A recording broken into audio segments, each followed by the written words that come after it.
supply chainers, wherever you are in the world. This is Sarah Barnes-Humphrey with you today. Are you ready? Let's talk supply chain.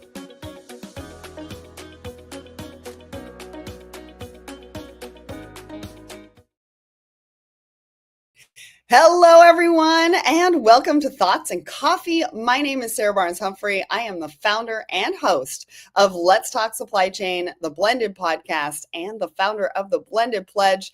And I am so excited to be here with you today. We've got a great show. Michele from Anaplan is going to be here. And one of the things we're going to be talking about is how we experience technology in supply chain. So stay tuned. I'm actually in Chicago right now for Inland. I'm going to be hosting Inland TV a little bit later today. But before we dive into everything, I do need to give a shout out to our sponsor, our show sponsor, Secret Society of Supply Chain. If you haven't gone to check it out yet, it's our free membership group. So head over to secretsocietyofsupplychain.com. Want to give a shout out to our newest members. We've got Rama Pandey, Marvin Hampton, and we've got Amy Luong. Welcome, and we hope you are loving our community. All right, let's talk about what is happening at, Let's Talk Supply Chain. So we've got a brand new podcast episode. And it's actually quite timely because Conrad from Graphite is going to be joining me to talk all about this topic tomorrow live. That's right. I'm going to be back in my home studio. We're going to be doing a LinkedIn Live with Conrad, and we're going to be talking about this topic. So if you're going to be joining us, head over to letstalksupplychain.com or wherever you listen to the show. Check out episode 492 to find out a little bit more about what we're going to be talking about tomorrow. And make sure to click that attend button. Here it is, tomorrow, 1 p.m. Eastern. Make sure to click the attend button, even if you can't attend live. We're going to send you the link to that recording. And then on Thursday, we are going live at 2 p.m. Eastern with Bryant from Manhattan. We're going to be talking about smarter, stronger transportation by 2030. Again, you're going to want to join us. We've got lots of great insights. So click the attend button, even if you can't attend live, and we will send you the link to that as well. And we've got another Secret Society of Supply Chain event. If you haven't checked this out, Katie Date is going to be running this event called Stand Out to Get Hired. We know there's a lot of people out there looking for roles within supply chain, and this is the place that you're going to want to be. So it's LinkedIn and resume mastery for supply chainers.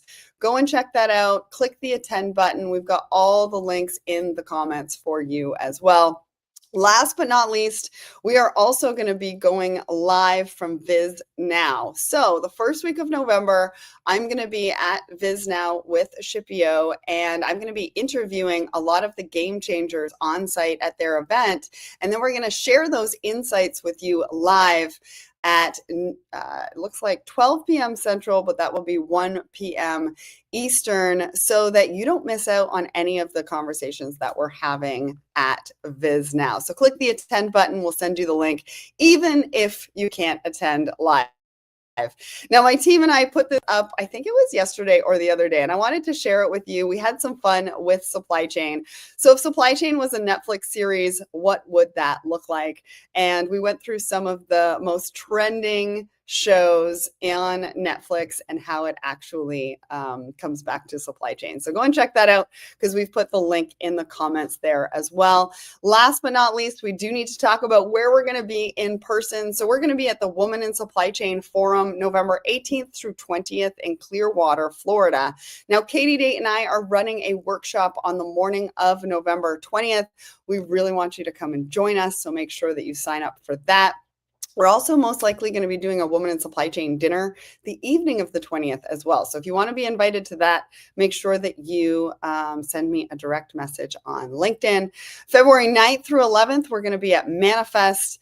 And I don't think we have it on here, but we're also going to be at TPM in March as well. And we're going to be running another pickleball tournament, which is super exciting. Well, now it's time to bring up our guest for the show today. Good morning, Michele. How are you?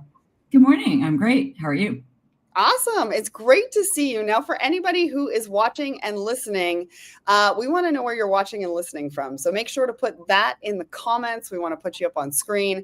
And if you like what we're talking about today, make sure to drop some fire emojis in the comments as well. Michele, we like our fire emojis here at Thoughts and Coffee. So for anybody who doesn't know who you are, why don't you tell us who you are, what you do, and a little bit about Anaplan? Sure. So Michele Tezer, I'm a supply chain domain advisor with Anaplan. My background is 20 plus years in retail and every form of retail planning, merchandising, and allocation and replenishment planning. I've handled pretty much every channel. I've worked with companies like Gap, Coach, Williams-Sonoma, and Ralph Lauren. I also have 10 years of strategy and consulting experience with Accenture and PwC, working with companies like Lululemon, New Balance, LVMH, Shopify, and Walmart. After working with Anaplan for years, I joined the company. For anyone who isn't familiar yet with Anaplan, we're coming on strong. We are a leading platform for agile connected planning across supply chain, finance, and operations. And very recently, from a retail perspective, I'm thrilled, if you haven't already heard, to announce that we have acquired a cutting-edge retail technology company called 𝘱𝘰𝘈, which I would say advances us to the level of a decision-making engine. So I'm happy to talk about that more. If anyone is interested, feel free to contact us. Awesome. I love that. And congratulations on that. Yeah, it was a really fortuitous opportunity, and I think it's going to bring a lot of advanced cutting-edge technology, especially to vertical development retailers. Yeah, well, and also I want to say that this is just the beginning of our collaboration together, because Anaplan and Let's Talk Supply Chain are going to be creating so much insightful content and videos and podcasts coming up. So just for everybody to stay tuned on that as well, which I'm super excited. All right, so let's get to our poll of the week. So we ask a question to our audience every single Wednesday morning across LinkedIn. And this question we asked: when planning for the future, which factor feels most urgent for supply chains today? Now, we had just under 100 votes for this one. 36% of you said sustainable supply chains. 30% said building business resilience. 22% said closing workforce skill gaps, and 13% said harnessing AI for decisions. Now, Michele, I don't know if this surprises you at all. I will say I think the sustainable supply chains surprised me. We do have an article that we're going to be talking about a little bit later today about sustainable supply chains, but that one kind of surprised me. Yeah, it surprised me too. I think, I always lead to what's going to take in order to bring the power to the future. And so for me, that is building business resilience. Mm-hmm. But I can understand the interest in sustainable supply chain, because I think everyone is quite aware that there's a tremendous amount of waste that is all across the industry. And it is something that a lot of companies are really trying hard to tackle. Yeah, absolutely. And we're going to talk about that a little bit later. There's an example from McDonald's and what they're doing. I think you've got some examples we're going to share as well. I'm going to share some examples because yesterday I had the opportunity to go and visit a logistics facility who is forward thinking in sustainability. But the last one around harnessing AI for decisions, I don't know, that one kind of surprised me that it was almost at the bottom as well, because we're going to be talking about AI today. And I feel like, everybody's talking about AI, sure, but there are some components to being the last one to the party. That's absolutely true. I think a lot of my clients still wrestle with having the data quality that they need to make AI actually work well, and to ensure that they're getting a great output based on the inputs being correct. So perhaps that's in the back of some people's minds. Obviously, there's a level of transparency that needs to be present with the AI for people to believe in it and to have confidence in the recommendations that it's providing, especially when it comes to forecasting. So maybe there's some education that needs to happen. Well, Yeah, and I'm here at Inland, and some of the conversations that I'm having are still about AI. And they're like, we need to know how to use it, we need to figure it out. But your article, and we'll get to this a little bit later, talks about stalled pilots. Like, people are testing, and we need to test to figure it out because not everybody has the answers either. So I'm excited to get to that a little bit later on in the conversation. But before we do that, I want to ask you a little bit of a market update. Like, what are you hearing from clients? What can you tell us? What's top of mind? What should people be thinking about, or professionals be thinking about?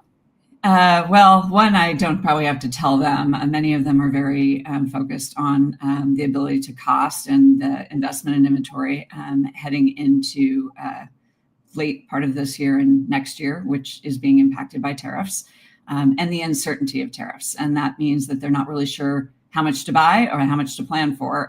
So if you don't know what you're going to be able to get a product for, from a cost standpoint, it's very hard to hammer out what you're going to charge for it, and then what kind of selling capability you have based on that price.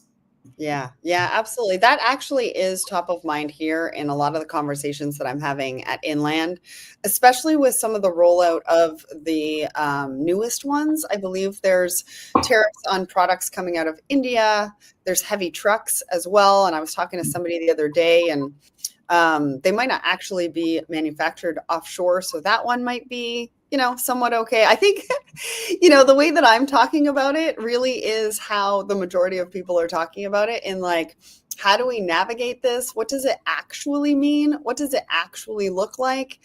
And do we take a look at margins, right? Do the suppliers take a look at margins? And maybe they can do that for a little bit. Right. And the fact that maybe these will be frozen later. And so there's a lot of what if scenarios. There's a lot of questions. There's a lot of conversations that are happening to help sort of work through all of the different scenarios. Right. Scenario planning is key to our platform. I'm sure it is something that is uppermost in most people's minds. When I was a planner, I ended up having to do it in Excel with a lot of assumptions. Unfortunately, now with advanced technology, you can bring in forecasting and at least have sort of a baseline to compare. You can look at price elasticity modeling that will enable you to understand that demand and supply component relationship if you have to charge more for it. Other things I'm hearing from my clients is, still an interest in finding ways to cut costs in the operational aspects of what they do. We'll touch on some of that with, how do you balance that with sustainability? But there are also interesting, fun things like, how do you do three-dimensional modeling for the way that a store is going to lay out and the way that your products are going to fit in a store? Or how do you do three-dimensional sampling so you don't have to spend the money to actually do the sample and then ship it and then, check it and then have it revised and bring it back again. So yeah, things like that. It's so interesting. Now, I want to give a shout out to some of the folks on my personal LinkedIn. Tina, we see you. Cheryl, we see you as well. Leah and Lauren. Lauren's coming in from Dallas. Leah's coming in from Seattle. So we're so happy that you could join us. And again, just a reminder, if you like the conversation, give us some fire emojis. We love to see that. Matt, I see your question. We're going to try to get to that a little bit later. Now, what you're talking about in technology and being able to experience it kind of goes into our first article. And so I'm going to bring that up now because I think it's a great time to talk about it.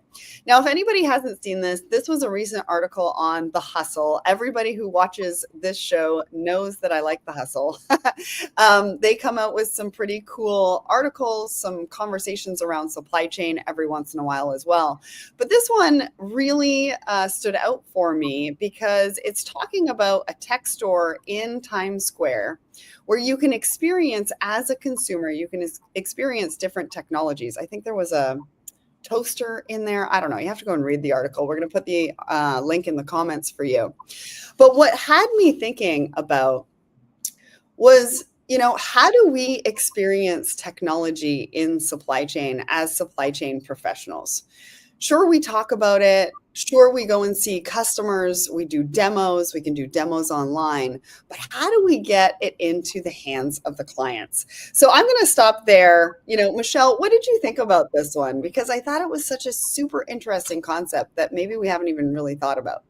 Right. I mean, there is always some really exciting cutting edge technology. A few years ago, there was, around the magic mirror and finding, having access to inventory on demand in a fitting room, things like that. I think the article mentions, cameras and being able to track dwell time. That's actually been around for a while. I'm sure they've enhanced it with additional analytics, which would be pretty interesting to see, like how they're ingesting that and bringing about new ideas. And what you can infer from clients. One of the major trends in technology is to bring in outside information, not just your own information, and having that influence the way that the recommendations are coming out of a number of supply chain engines and the modeling that we do. I think what's really amazing about retail is the absolute magic of retail is that for every product you see, everything that's brought to market, someone designed it, someone planned for the amount of units, someone had to figure out where to get it manufactured, how to get it to the location on the shore of the country that they're living in, or to get it to the location in a store that they're actually going to be shopping at. It is so vastly complex, and most consumers have no idea what it takes to bring something to market. It's probably millions of decisions. The ability to enhance the insights you can get from technology to help you kind of shave at every edge how to make those decisions better and faster and be agile is what is really amazing about where we are at this moment in retail. And so that is everything around forecasting and bringing in machine learning technology, advanced analytics around optimization modeling. All of those things help people in their daily jobs do something better, faster, cheaper, to capture demand and to bring products to market. And so for a supply chain geek like me, that is really, really exciting work. But it is not quite as tangible and fun as like a magic mirror. That's so true. Well, and I was thinking about this. So as I was reading the article, I really got excited. I'm a bit of a supply chain geek as well, but I was thinking about all the disparate ways that we try to do demos, like I was talking about earlier, right? And I thought, what if we had this store with supply chain technology in there that, professionals and leaders could come and get their hands, into the different technologies to see what their capabilities are. What does that look like? Think about robots, right? And I think about going to conferences and being able to do that, sure. But what's the longevity of that? Right? How can we take that also out of conferences? Conferences are great. We're going to do it still at conferences, but how do we take it past conferences so that we have access to the technology? And I was also thinking about the data collection for brands in an environment like that, but then also clients having, or professionals, leaders having an option to try a variety of different things. And so it was almost like a shopping tech experience. And so I got kind of excited about it, and I wanted to put it out there because I think it's kind of a cool concept. It is cool. There was a demo I saw a few years ago where there was a routing mechanism for, say, stores that had less traffic going through their doors at that moment in time, but they still had staff on the floor. And so if you had a customer who was looking to ask questions about a particular product, it connected that customer live to a sales associate on the floor to be able to ask those questions, which I thought was amazing because then they could like actually hold up the thing, the garment, the shoe, whatever, and point out, what some of the features and benefits were. I also think that it's amazing for leadership to be able to connect directly with staff in stores rather than just, calling up a store manager or whatever, to be able to hear live what is going on. And if there are challenges with a product, let's say there's returns that are happening that seem out of alignment, you can actually connect with somebody and ask, like, what are you hearing? Why are you getting these back? Yeah. It's so true. All right. Well, let's get to our second article. And this is actually from Anaplan. And we chose this article because, again, everybody's talking about AI, but it's really about taking action with AI. And you start this article talking about how too many transformations are left in stalled pilots, siloed experiments, and disappointing returns. And I was like, that is kind of the picture with the landscape at the moment. But then what you do is you actually break it down into the different parts of the organization, the workflows that professionals and leaders need to consider. But then you take it even one step further and you say, okay, if you're not at this point, you need to step back, focus on it, and then AI could potentially help you later. So talk to us about this article. Why is it so important? I think for us, there's nothing worse than a failed implementation, right? Everyone's hopes and dreams are like embedded in making that happen. And setting up a project well, I used to do a lot of implementations, and setting up a project well is both challenging, but is essential to getting a good outcome, right? So if you're testing, you want to have an A/B with a set of stores that you're looking at or whatever, and you want to have clear guidelines on what KPIs you're judging something on. I've seen tons of companies explain away really credible results because they just didn't like them. And so what you need to think about in all of these aspects, projects or testing, is what am I trying to achieve? What does success look like? How am I going to judge it? How long do I need to see that result in order to judge success or failure? And then don't stop, move on to the next thing. If you got a good result, but you're nervous, reformat the test and run it again, but don't abandon something. So we think scalable, sustainable, that is always the moniker in every project that we recommend teams start with. Yeah. And I think that is so interesting. And what you were talking about is something that I have spoken about on the show before, is bias. There's always that element of human bias when a solution or an answer is presented to you, is really determining the choice on which path you take, depending on that answer or that solution, whether you like it or not. Which is so interesting to me, because we want technology to provide us with all these answers, and then sometimes we just get in our own way. So I had to point that out, because I just think that that's super funny. But one of the things that you talked about in this article, if you think that it's going to give you some quick wins, step away. Which I thought was really cool. And then if your business owners or your business users aren't taking ownership, you need to step away, and there's a lot of work to do. So in this article, you really break it down as to, if you're doing this, if you're not doing this, this is your next step, and this is what you need to think about. And I go back to a LinkedIn Live that we did about a month ago with 910 Advisors and Mary from Fender. And one of the things that she said was, we need to slow down to move forward. And that's what I really got out of this article, and that I wanted to bring to light, because we've got leadership on the BCO, the shipper side, basically saying, slow down first, get all of this right, then move forward with the right partners and the right technology. I had a boss who I loved. She's still around, so I don't want to make it sound like she's gone. But she used to say, slow down to move fast. And if she's listening, she'll know who she is. I think that's really dead on. I think when you're thinking about how you want to launch a project, especially if it's advancing technology or anything having to do with machine learning or AI, it's really important to bring in all the people that you need to be partners in your stakeholdership. That as you're setting it up from day one, you need to grade them. And when I say that, I want to know who are going to be my detractors that I have to win over at every cost. Who are the ones who are going to be advocates, and who are going to be the ones that are liaisons that are going to be out there in front of the teams that are actually going to adopt this later. And so I want to grade people in that kind of quadrant structure, of supporters, detractors, et cetera, because I need to bring everybody along.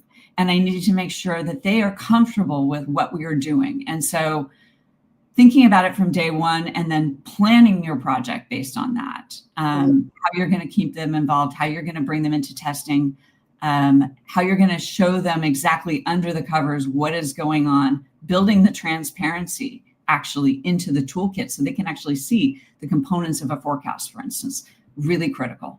Yeah. Well, and this goes across the board, I think, for anybody in business today. Because I think about my business. I'm not necessarily running a supply chain, but we're running a media business. And I'm looking at my tech stack. I'm having these conversations with my team as to what does that look like for us?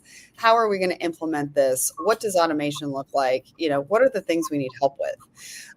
So it's super interesting that not only does it apply to a lot of the supply chain functions, but it is really practical advice for business in general as well. Now, Reza, I see your question about some real cases and examples for practical AI. And Michele, what we're going to do after this show is we're going to tag you in that comment, and then maybe you can come back with a real use case and example that you feel good to share about. But we do only have just a few minutes left of the show, and I want to get to this last article because the poll said that sustainable supply chains is top of mind for everybody, which is interesting. And so I want to do that. So the last article is why sustainable procurement and supply chains are so vital. It looks like through the poll, 36% said that this really is top of mind for most of you. And so we do want to talk about that. Michele, when you saw this article, what were you thinking about? Where did it sort of go for you? Well, it really resonates because we often deal with what we would call, upstream supply chain and downstream supply chain. So upstream supply chain is really focused on reducing waste by fixing the buy and everything associated with the buy. And the buy is how much am I going to manufacture if you're doing vertical development, or how much am I buying from another retailer? If you're a B2B, then you're going to be B2C, like somebody like Walgreens. And so for us, you want to make sure that you're getting that demand signal and the forecast of how much you're going to buy as tight as possible, and you're delivering it just in time into the flow of the inventory that you need to turn. That keeps your profitability up, but it also makes sure that the manufacturing not only optimizes that sales and profitability, but keeps waste out of the supply chain and out of our landfills.